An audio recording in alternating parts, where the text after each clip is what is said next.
Hey everyone, here's a quick guide to update the adapter. First, plug the adapter into any USB port that provides power. Next, take your phone and connect to the adapter's Bluetooth and Wi-Fi.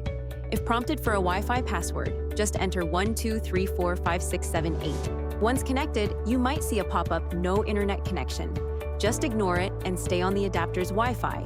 Don't switch networks or turn on cellular data, or you won't access the update page.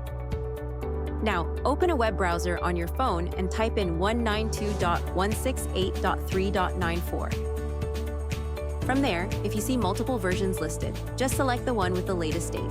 For example, here we'll choose the 20240727 version to update.